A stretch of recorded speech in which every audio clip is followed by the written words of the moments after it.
there's a go-between, and you confirmed a former Quezon City lawmaker is willing to tell all. Have you already spoken with that former lawmaker? Not yet. It just so happened that an uncle of his came home from the States because his mother died. So he called me up. He called me up. He's a very close friend from childhood, that uncle of his. So we talked about it, and he said that he will set it up for me very soon because he's leaving again for the States, where he really resides. This uncle of the congressman. Okay, and you will speak to the lawmaker, but under what conditions would that be? I mean, considering this is a former Quezon City lawmaker, maybe a former congressman. Is it a congressman, mayor? Do you have information? A former congressman. A former congressman. Yes. Will... And I think he was mentioned by this guy. Yeah. So he wants to come clean, and he wants to talk about it, and to talk about the whole system. And pretty soon, maybe by tonight, I will be able to talk to him, hopefully. Tanong ko na lang, sir, since na-mention na po ni Diskaya, sino pong congressman ito, sir? Huwag na muna. Ayusin ko muna yung usapan para babalita ko na lang kung meron na talaga kaming pag-uusapan na maganda tungkol dito. Pero ano yan isa lang naman to sa maraming gustong makipag-usap na. Kasi nga yan ang mood ng marami sa House ngayon, sa Congress, sa House of Representatives. I called up one of my friends who's not involved at all in this mess, and he told me that he would help me also go around together with the speaker para makausap namin yung mga dapat kausapin para mas maaga nating matapos itong problemang ito. Kasi Karen, I have 7 years as my term. Tapos na yung 2 linggo, almost 2 na yung 2 linggo, and it's not easy. We can actually litigate all of this, but it's a superb feat that we will need, and it will also take up a lot of government resources. Kung papayag, di ayusin natin, basta may blessing ng court, gagawin natin. Pag hindi, then we will litigate. But we want to kung pwedeng daanin ng paupo na lang. Okay. Now, before we go to the details of other issues involving the flood control investigation, I want to ask you first, because this is very current.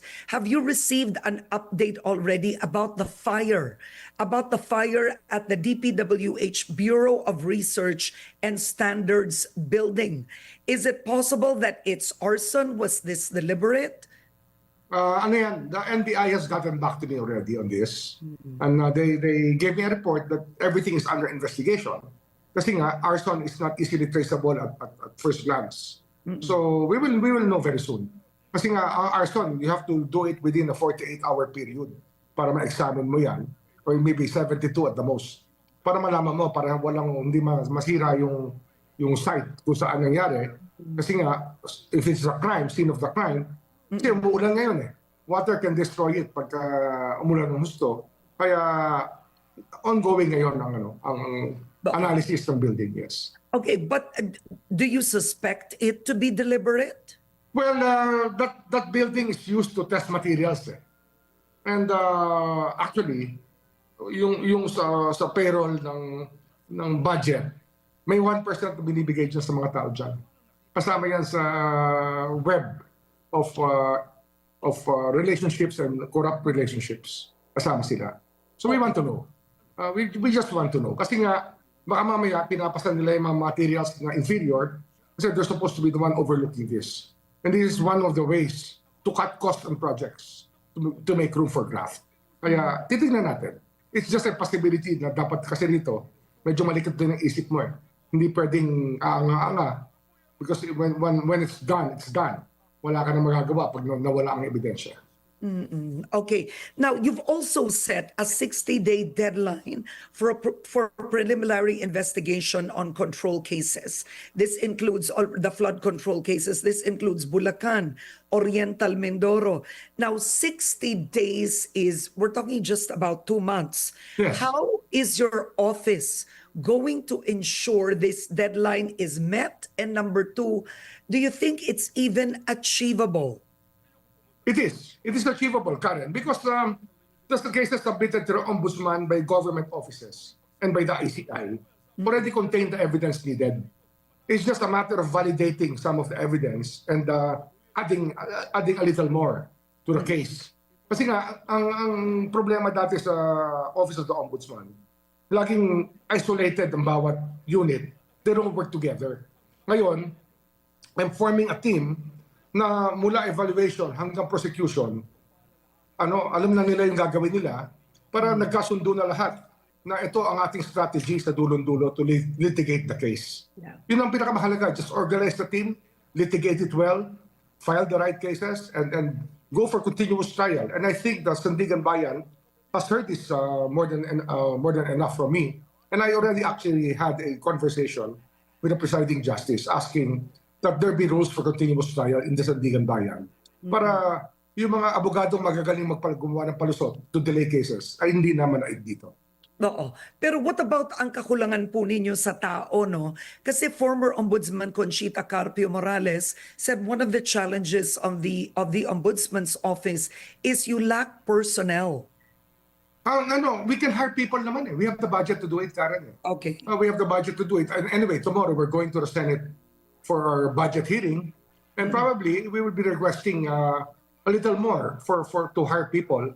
Although we have savings, but it's not really something that repeats itself. So we really have to ask for a budget that can be sustained so that we can have more people. But right now, we have 200 lawyers. We just have to make the most of what we have. And I'm used to that, Karen. I'm used to making do with what I have, and we will be able to prosecute this very well. Okay. Now, when you came into office, you have already asked a group of new hires to submit their courtesy resignation. Yes. If I believe 204 new hires were asked to tender their courtesy resignations, that's with a salary grade of 25 and above. Ang tanong, bakit po, sir? Minsan kasi masama sa moral yung ganong papasok na bagong-bago. Let's say new lawyers lang with very little experience get in with a salary grade of 26 or 27. I see. Ano na yan eh? That's already director level. Eh, bagong abogado lang yan. Hindi naman tama. And yun yung isang reason. Yung pangalawang reason, syempre, when I form my team, I want to know them. Yung mga bagong papasok, I want to know them. Hindi ako aabot ng naisahan ako dito. Kinakailangan dito yung taong bayan, alam nila yung nangyayari sa opisina the moment that I got in. Yun.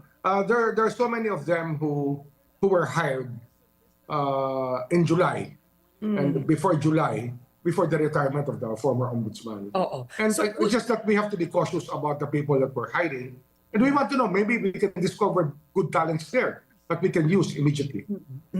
So frankly, would you consider that the hires made by former Ombudsman Martires, would you describe them as midnight appointees? Well, we will have to resort to the doctrine of midnight appointments if some of them resist. I just want full cooperation with them. And of course, if the salary grades are too high for new lawyers, I think that we just promote the people that we have who are worth the while. Kasi ano yung masama sa moral yan? It's bad for the moral when you bring in people who are less qualified than those who are already in the service. Now, when you came in as ombudsman, the first thing you said was to reopen the Formally case. Now, we know that the Formally case, this transpired during the term of former President Duterte involving his top lieutenants. I want to start first with this. How do you ensure the public that the Ombudsman's office will not be selective or weaponized against the political enemies of President Marcos Jr.? Karen, I've always been against weaponization of power. And even in the DOJ, my record will speak for itself. There was never an incident where we were called out for abuse of power. We always lessened the weaponization or minimized it, or even we did away with the weaponization of the legal system. And I have the same feeling about being ombudsman, because it's such a powerful office. We cannot afford to abuse the people's trust and confidence. Kasi binigay na lahat eh. The law gave us all the powers to be able to prosecute people in corruption cases. And of course, not only that, but to have an active role in public interest cases. Consumer complaints about utilities that are not being regulated properly by the regulatory authorities. And it's a vast power, Karen, and abusing it is the last thing I want to do. This is a job that I always wanted when I was still young, and I think that idealism is still there after now. Okay, so you will not weaponize it for political purposes. You're making that assurance. I assure you, I assure the general public na hindi natin gagawin yan. We will not weaponize this office for political purposes. It is the last thing on our minds. It is the last thing that can happen. So what do you hope? Pero Karen, I'll give you a background first. No? Yes, go ahead. The family issue came in because when I was appointed and I went there on October 10, I immediately had a dialogue already with the presiding justice of the Sandigan Bayan. And our prosecutor, our special prosecutor was there also, together with the Justice Ekong. And we spoke about the cases pending. And the first thing mentioned was family. So how many cases? I think there are more than 10 cases of family. And they were just filed recently. It's like a midnight filing too. It's like also like a midnight filing. So we have to re-examine it because it took such a long time for them to come up with a case after 4 years. 4 years of 4 years of preliminary investigation. I think that's kind of worrisome. We have to look at this mess because I heard that panels were replaced. The prosecution panels or the panels for preliminary investigation were replaced 2 times, and we don't really know. We don't really want to have a case that's weak. Mag-uumpisa kami. I inherit this, but I must do something about it. Yun lang naman yun, Karen. It's nothing more than that. Okay, so I'm curious, what is your game plan? In other words, let's say it's formally. Will you be assigning a group of prosecutors just specifically for formally? Kasi ang dami ko pang itatanong sa inyo ng mga kaso. Paano nyo gagawin yun? Ganun pa rin. Yes, I will assign, there will be somebody in my office on top of it and a team of prosecutors. Prosecutors and a team of people from the legal division. To make the proper analysis of these cases so that we know who we will charge and why we will charge them and for what crime.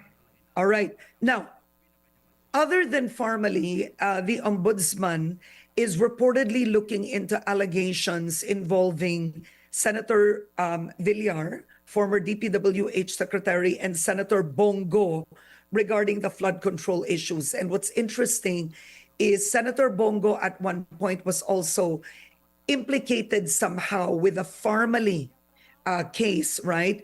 So I want to ask you this first. With the current flood control issues, what are you looking into first when it comes to Bongo?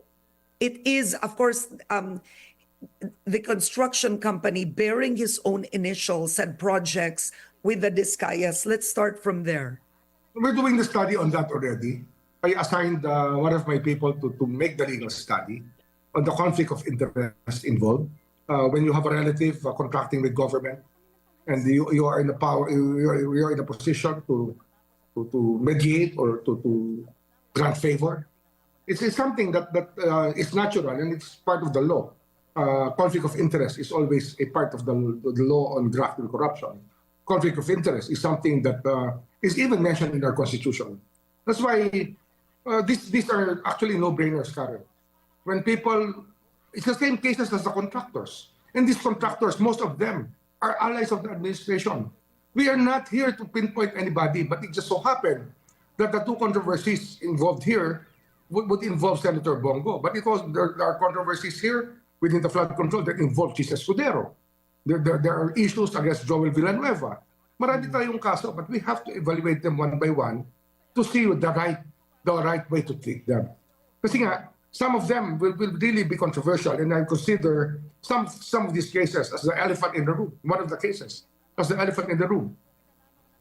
No. Now, supposedly, they received over 6 billion pesos in contracts Is that correct? The construction company that bears Senator Go's name. That is supposed to be contained in the complaint of Senator Trillanes. Yes. But I have not read it yet. It was being evaluated by our people as of yesterday. So we will find out. Kasi I wasn't in the office when Senator Trillanes went there last Wednesday. Yes, was it yesterday? I wasn't there. I was still occupied. I had a meeting in Metro Manila, not in our office. All right. Now, when it comes to Senator Villar, who was former DPWH secretary, the possible investigation would be involving what? Conflict of interest. Conflict of interest. I think that's is something that we should all avoid as people doing a job for the government. It is one of the basic. It's one of the basic tenets of good governance is that you should have no conflict of interest. I think that's the issue there, and that this can cause demoralization among the people. The people in power are using the power for themselves. It is a very basic principle of good governance, Karen. Okay. Now, related to that, or I mean, it wouldn't be related to that, but in the political sphere, you also have several groups that are calling for an investigation into Vice President Sara Duterte's use of confidential funds. There's also the case filed by Senator Trillanes against former President Duterte. Sa dami po ng kaso, will you prioritize this? I mean, this would be... No, Karen, all of them are important, Karen. Okay, and this we would just be have to go to work politically every day. sensitive at this point. Alam mo how we'll handle it, Karen? We just go to work every day with a sense of urgency to solve these problems. Ganun lang yun. Just go to work every day, just show up, that's half the victory. Because things will fall into place once you're there to decide on the course of action for every case. So yun lang yun. It's nothing more than that. I'm not overwhelmed by the idea because I'm used to it. I'm used to going to work every day and I'm used to handling problems every day. Oo. Now, Ombudsman, these are cases involving, in effect, they're in the political faction of the Dutertes. So what now would you do, for example, no? I mean, there's been a lot of expose and accusations. Let's start with former Congressman Zaldy, now resigned Congressman Zaldy, of billions of pesos of insertions. What is the status? May kaso po bang isinampa sa Ombudsman?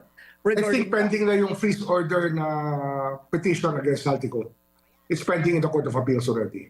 It's something that I had a discussion with some people in the Anti-Money Laundering Council because it is something that we have to do. And the AMLC used to act slower on these cases. Dati inaabot sila ng 4 months bago makakuha ng freeze order. Now I think that we will get it in record time. Kasi nga, people already feel the sense of urgency. And I'm happy that most people are in it with me na kailangan talagang tapusin natin itong mga problemang ito and move forward as a country. I think that's the essence of it. It's the essence of why we're there.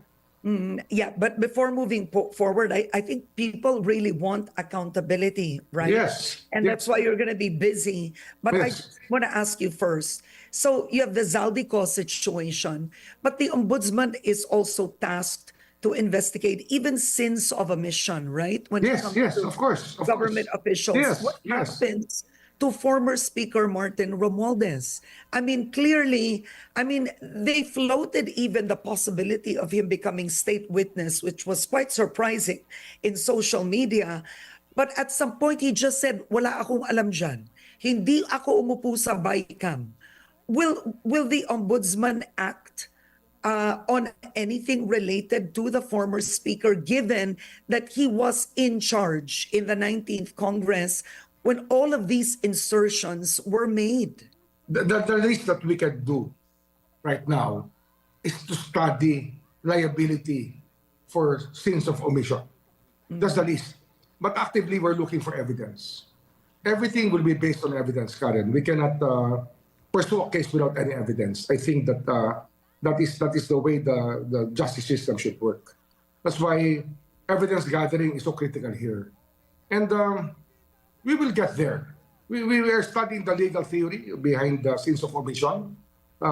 negligence, and negligence itself has never been legislated, or the justice system has never gotten a billion peso reward or a billion peso fine on negligence. This might be the first time, Karen. It just might be the first time. Because how do you assure the public? You did say that you will not use it to weaponize, right, the office. But you have criticisms coming already, I mean, going against this administration, saying that in the end, hindi naman pala totoo yung walang sasantuhin, kahit kamag-anak, kahit kaalyado. You know, you have criticisms, fears, that in the end, this administration will protect, at the end of the day, the former speaker as he is related to the president. Ano nga yan, dapat dyan i-gather nila yung evidence nila tapos iharap nila sa amin. Tulungan nila kami. I need people to help. People should be helping the ombudsman. Yun ang tingin ko lang, ha? Kasi hindi rin madaling kumuha ng ebidensya. But if you have it and you can give it to us, we will use it. I promise you. We will not throw away anything of value that can be used in the prosecution of cases. All right. Now, talking about other senators, you mentioned Senator Joel Villanueva. I want to ask you, because the ombudsman at one point ordered the dismissal of Senator Joel Villanueva, which was never acted upon. He's now implicated in a similar controversy. First, what happens to the old order, and what happens now to new issues against him? Karen, that order was given by former Ombudsman Conchita Carpio Morales in 2015, when Sonny Belmonte was still Speaker of the House. And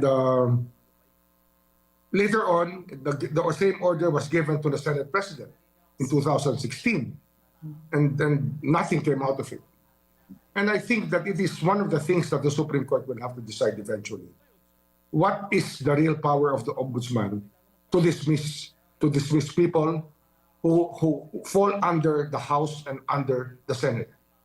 Does the Senate have, or does the Senate leadership have an obligation to listen and enforce the orders of the Ombudsman within its system? Because that is the issue here. This office was created by the Constitution. It's a constitutional office, but it cannot be less important than the rules of the Senate or the rules of the House.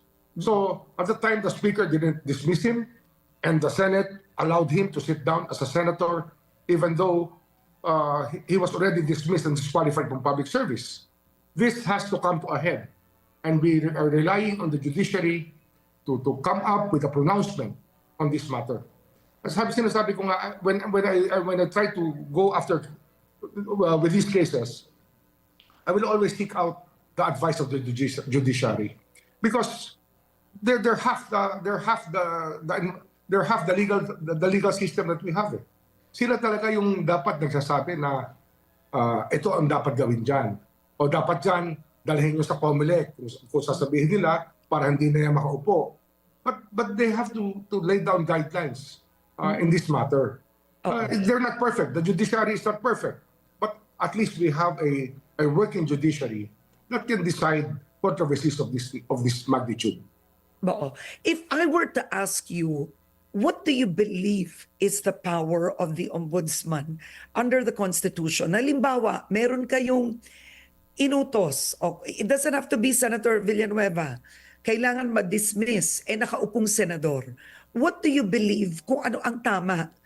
Kasi paano nga yun? Halimbawa, ayaw dapat yan that should be enforceable immediately by a letter containing the decision given to the Senate President. And the Senate President should be the one to enforce it. That is the only way to do it.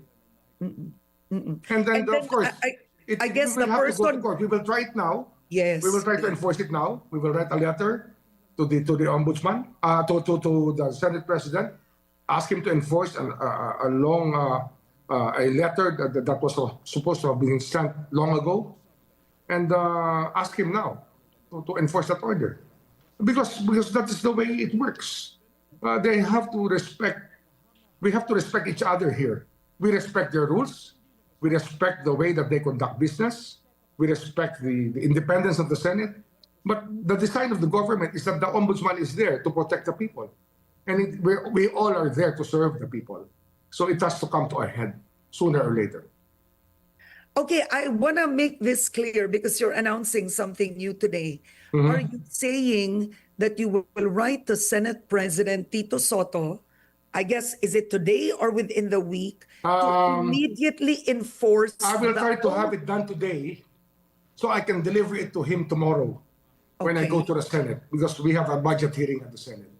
It's something that has to be decided between men and between institutions. And it has to be for the good of the people. What is the meaning of this office if people will just ignore the orders of this office? So you will write a letter today Yes. to enforce the I will old hand carry it to the Senate President tomorrow. Pero let me just say, the old dismissal order of Conchita Carpio Morales against Senator Joel Villanueva. Yes, I will do it, Karen. Because it has to be done. It is the only incident lacking for the court to decide. So there is a justiciable controversy. We have to create it. We cannot just stand there and be a bystander. We have to be the active participants to trigger a response from the court. Okay. All right. Now, you may have the Senate once again acting as a body protecting their own. What would you do when it repeats itself? Well, we will go to court. We will go to the Supreme Court. It is really meant to go to the Supreme Court if they do not obey. And chances are they will not obey. Because it's a collegial body that decides only on political matters when it comes to decisions like this. So it has to become a justiciable controversy for the court to decide. So if they refuse to do it or it's not enforced, the vote is not gotten, then we will ask the courts about how the hell do we enforce an order from the Ombudsman when it's final in the executory? Or even when it's not final in the executory, but because it contains a grave offense, you're found guilty of a grave offense, I think that it's our duty to enforce it. Oo. May tanong lang ako, Ombudsman, no? Nung panahon ba ni Conchita Carpio Morales, when they ordered the dismissal, did they also send it to the Senate President, the letter, and outright the Senate just ignored it or declined to act on it? Yun ba ang nangyari? I'm not sure, actually. Yeah. I have to go into that again. I actually have to talk to Conchita, to Justice Morales, so that we can. I will have a background. Yeah. I will need that background. I will need that even before we file a case in court in the Supreme Court for the enforcement of this. We will just need her advice also. But I find that quite interesting that you have a very strong point. The only way for the Supreme Court to act on it is to create the judicial controversy. Yes, and then we lawyers call it a justiciable controversy. A justiciable controversy. Justiciable controversy. Yes. All right. Okay. Legal parlance. Now, other than that, I want to ask you is Senator Imee Marcos. I just want to ask you, because what do you believe motivates her opposition to your appointment as ombudsman? What is the reason? Her politics. She's playing to the crowd. She's playing to the DDS. She wants to be loved by the DDS. And they're weaponizing their position to vilify my reputation. And to even spread fake news. What fake news? That there was a kidnapping? If that's a kidnapping, the ICC will not accept President Duterte in their fold. Nothing illegal has been declared by the Supreme Court after all these months, 7 months. And I think that this thing has to stop. Let the courts decide. Let the justice system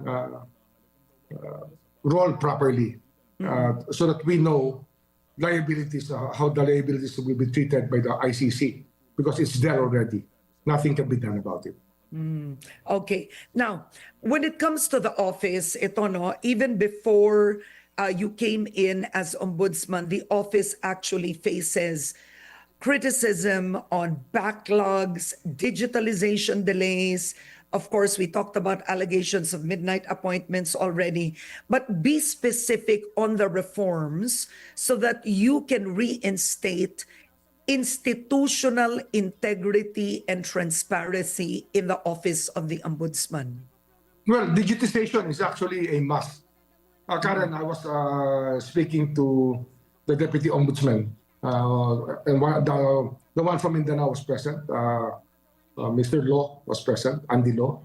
And we told them, how long does it take to transmit an order or at least a document coming from Mindanao?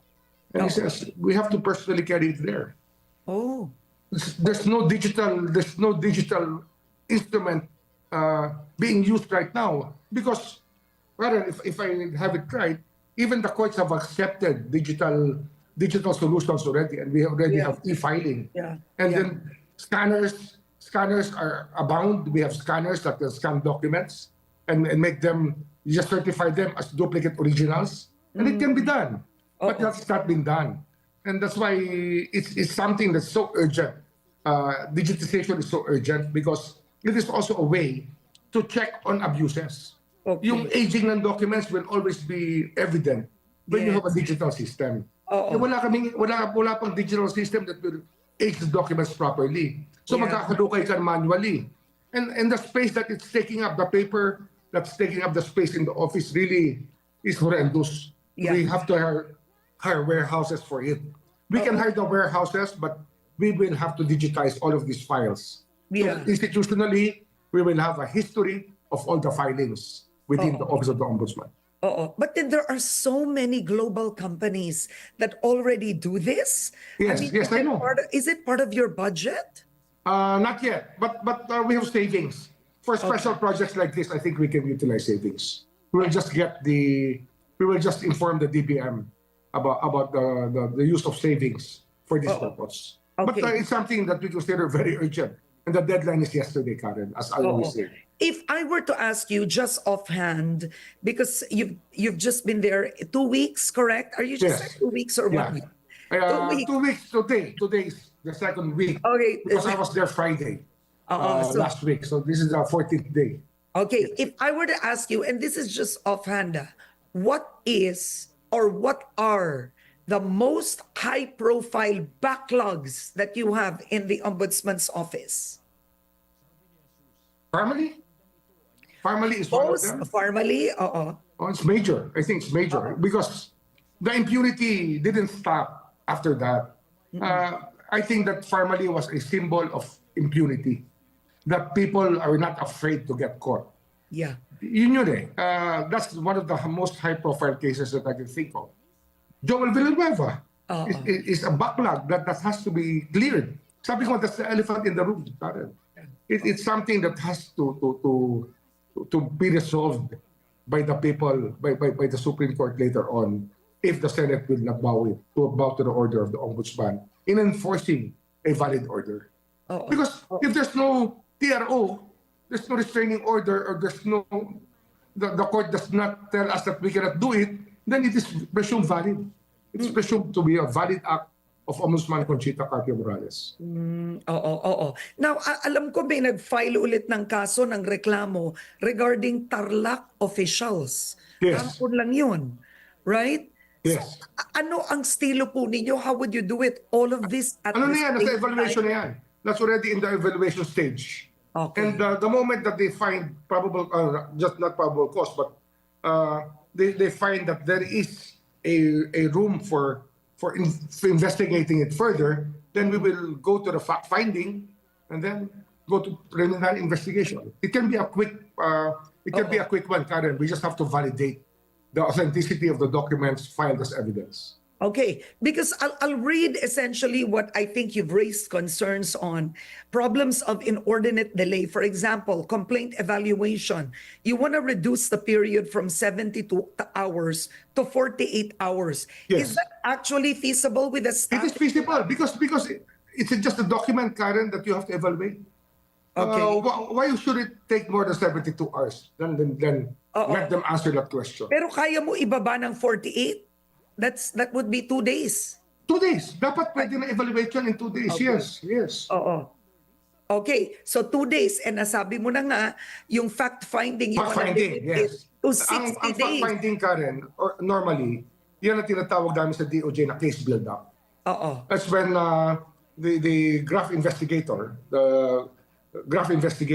prosecution officer, will go into the nitty-gritty of the case file and try to gather the proper evidence. So we will get the affidavits there.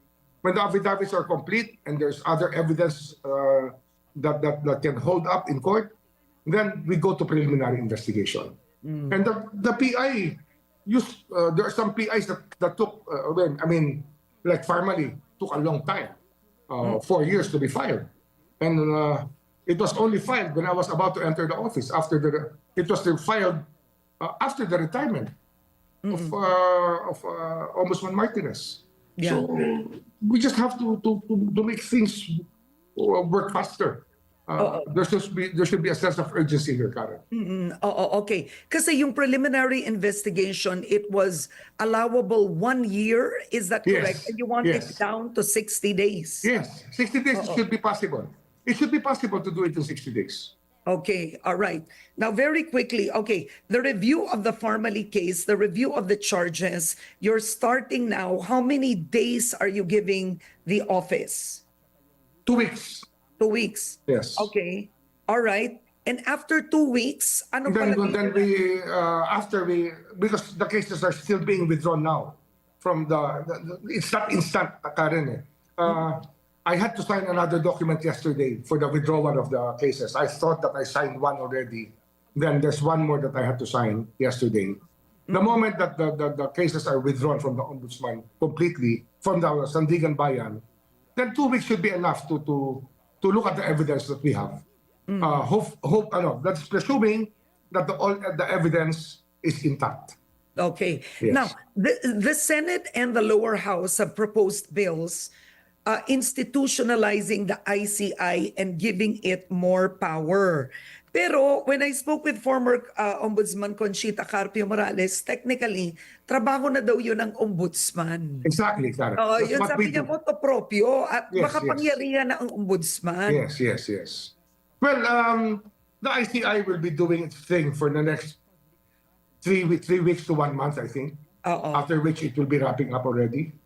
Then everything will be left to the Ombudsman already. Oo. Kasi the concern is it will be, in a way, it will be duplicative of your work. It's possible, Karen, but the fact that I stepped in almost 2 weeks ago, and the ICI was already investigating cases, it made things easier for us. It's making things easier for us. I really appreciate the effort the ICI is putting in because it's something that the system needs. Kaya nga, even crowdsourcing is one of the things we want to do when it comes to lifestyle checks. Because all the help that we can use, from the ICI to neighbors, nosy neighbors, we will entertain it as long as it helps us pursue our cases. Oo, alam nyo, do you think, frankly speaking, kasi when I interviewed Rogelio Singson, he said 3 lang sila doon, right? Yes. Eh, hindi naman sila talagang, hindi lahat sila ay investigador, hindi ganun ang training nila. Yes. Frankly speaking, do you believe that the ombudsman or a representative of the ombudsman's office should be sitting in the ICI? Actually, we have one already. Meron na. Yes. To We have one observe. already. To observe. To observe, yes. Okay. And then we gave them. I was not yet in the ombudsman's office when I was still in DOJ. We made sure that the PAO gave them lawyers who will help them process all the information and buttress their legal theory. So Okay. it's something that had to be done when I was still in the DOJ. All right. Now, there's a question here that came in. The possible charges against former Senate President Francis Cheese Escudero. So one of the accusations is Escudero receiving 30 million pesos from a contractor as a campaign donation, right? And he claims it is personal. There are other politicians that the PCIJ has found out have also received donations from contractors. Apparently, contractors pala talaga ang nagdo-donate ng cash, no, kapag kampanya. What happens then? Paano po ito, Ombudsman? It's more of a Comelec issue, Karen. Okay. Only when there is already an allegation of criminal intent will the Ombudsman step in. So let the Comelec decide it first, because that actually is tantamount to disqualification of from office, and that's an election offense that cannot be ignored. So iwan natin sa Comelec yan. And let the Ombudsman do its job if it has to later on. Okay. You know, I'm curious, no, because Senator Panfilo Lacson has said the original sin really starts from the insertions, right? Nag-iba-iba ang pangalan. How far and what can the Ombudsman cover really? Kasi kahit sa Senado, may listahang lumabas of alleged insertions. Diba? Nakita niyo yun. Billion din doon. Yes. Sa lower house, si Toby Tiangco, sinabing billion sa ilang... How far can the Ombudsman go when there are... Actually, hindi man sa insertion, Karen eh. Oh. Kasi, ang alam ko dyan, the planning officer of the DPWH then sent a text message to Tito Soto asking him if he wanted anything in the budget. Which means that that budget had not yet been submitted to Congress at that time. Hindi pa buo ang NEP. Hindi pa buo yung NEP. Yes. Yun yan. So, it happens even before that. Yeah. May mga tao na nagbo-broker. Meron ng conspiracy angle yan. So, we just have to roll with the punches and dig up more evidence against people who are abusing the system. Okay. Wait, one last question. You're no longer with the DOJ, but I think I want to ask you this. It became controversial. Is the Witness Protection Program, right? Yes. Restitution. Restitution is often seen as a precondition of the WPP, but not yung pagbalik ng pera, yung ninakaw. Hindi nakasaad daw yun sa batas.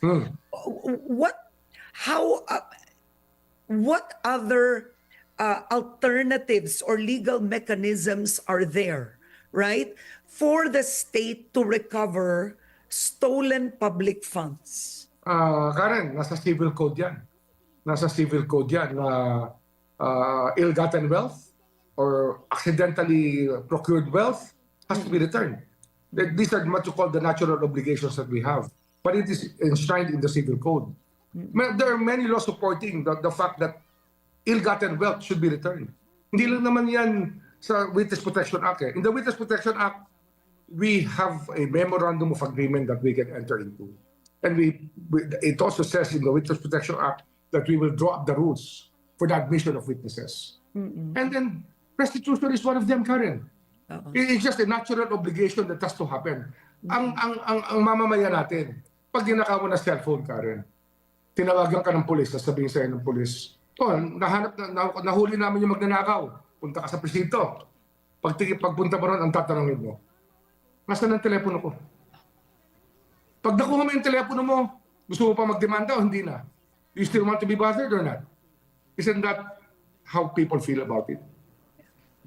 I think that it's something that everybody in this country thinks to be the right thing is to return ill-gotten wealth. Yun naman yun eh. Ibalik ang nakaw.